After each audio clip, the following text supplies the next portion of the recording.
An important part of every HVAC assessment is taking a really serious look at the outdoor condensing unit. These units have refrigerant charge, and oftentimes, about 6 out of 10 times, studies show that the HVAC condensing unit is either undercharged or overcharged. If the unit is under or overcharged by even 25%, that can mean a 25% loss in the system's capacity. That means if you have a 4-ton unit, its capacity is reduced to a 3-ton unit. It also has a major impact on the unit's efficiency, so proper charge is important. And though charge is important, we can't lose sight of all the other performance factors. Remember, we have 6 performance factors for heating, cooling systems. We need to look at the duct leakage, how well the duct system is insulated, charge, but the airflow across the evaporator coil also, as well as the proper sizing of the system. And the last thing we look at is how well the air is delivered into each room in the right amount. All these performance factors are critical in making sure that the system operates efficiently. Sometimes what we simply think the solution is just to replace a piece of equipment.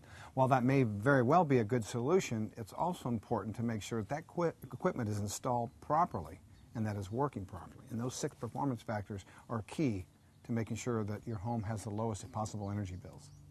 For a home performance contractor to assess the charge, he needs to have a set of service gauges like we have set up on this unit behind me. And he needs to measure the high side and the low side pressures and the temperature of the refrigerant leaving the evaporator coil and leaving the condensing coil. By taking those 4 readings, he can determine whether the charge, by measuring the superheat and subcooling, meets manufacturer's specifications. So let's describe that a little bit about the superheat and subcooling. Essentially what happens when the refrigerant goes into the evaporative coil, which is the cooling coil on the inside, it slowly starts to change from a liquid to a gas. And when that happens, it takes on heat. It's important that we keep the majority of both of our coils, the indoor evaporator coil and the outdoor condensing coil, at what we call saturation, where the refrigerant is actually changing from a liquid to a gas or from a gas back to a liquid.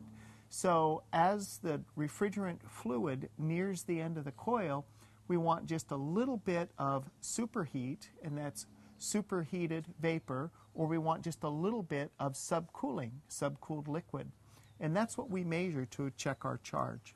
Yeah, and so what we have here is a set of gauges, and these gauges are hooked up at the line set. Our gauge set measures 4 things.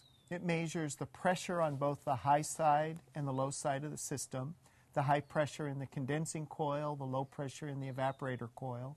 It also measures the temperature of the refrigerant leaving the condensing coil and leaving the evaporator coil. So here at the condensing unit, by measuring the pressure inside the coil, we're able to determine what the saturation temperature is.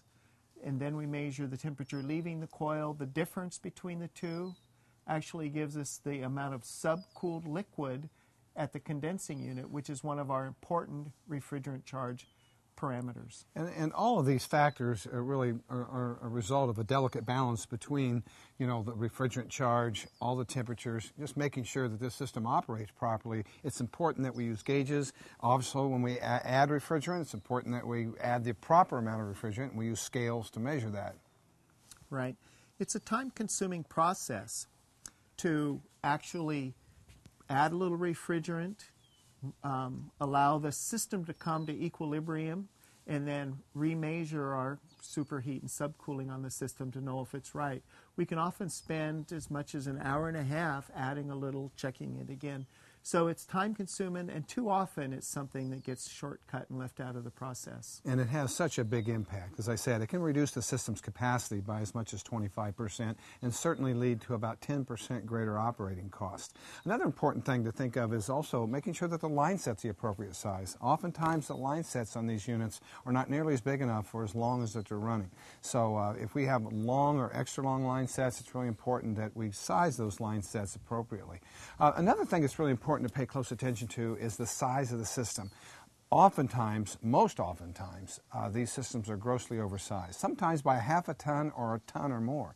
And when that happens, the system short cycles, and that means that we get a lot of stratification, we get a lot of big swings in temperature differences, and that results in comfort problems. In addition to that, these oversized systems also don't last as long. The amp draw on a compressor on startup is about 4 times as much as what it is when it normally runs. So if we've got this system constantly turning on and off and short cycling, that is really tough on that compressor.